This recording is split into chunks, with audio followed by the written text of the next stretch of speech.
Good morning everyone. स्वागत आहे आमच्या मिनी फॅमिली व्लॉगमध्ये. तर आजचा दिवस सुरू झाला कॉफी बनवण्यापासून. कॉफी बनवलं, सॅमचं चहा बनवला, विराटचं जेवण बनवून घेतलं, म्हणजे नाश्ता सगळं बनवून घेतलं. मग सॅम पण थोडं काम करत होता, विराट खेळत होता. कारण आमची आज सकाळी एकदम मस्त झाली होती, फ्रेश उठलं होतं. सॅम खूप गोड चहा पितो, म्हणून त्याला विचारून घालत होते किती घालू, अजून घाल म्हणत होता साखर. विराटला नाश्ता करू घातलं, त्याच्यानंतर तो झोपून गेला. मस्त झोप पूर्ण करून उठला खेळत.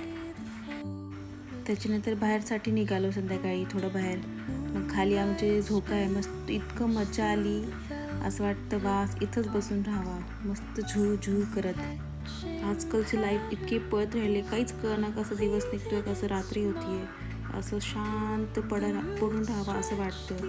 मग त्याच्यानंतर आजी बाबाला दोघांना भेटून घरी आलो. सॅमला परत स्टुडिओला जायचं होतं, मग विराटला पहिले जेवू घातलं. त्याच्यानंतर सॅम गेला. मग त्याच्यानंतर भांडे क्लीन केले. विराट खेळत होता, त्याला झोप आली होती पण आता खेळतोय. तर पटापट सगळं क्लीन करून घेतलं, कारण सकाळी लवकर निघायचं होतं. विराटची इंजेक्शन आहे 9 ते 12 महिन्याचं. तर रात्रीच सगळं काम करून ठेवावं लागतं, म्हणजे झाडू पुसणं सगळं करून ठेवलं होतं. मी पहिले काहीच काम नाही करायची, सगळी माझी आई करायची.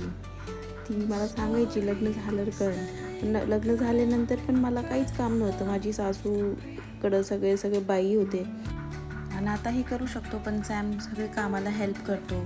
जास्त काम नसतात मला, पण तेवढेच थोडेफार.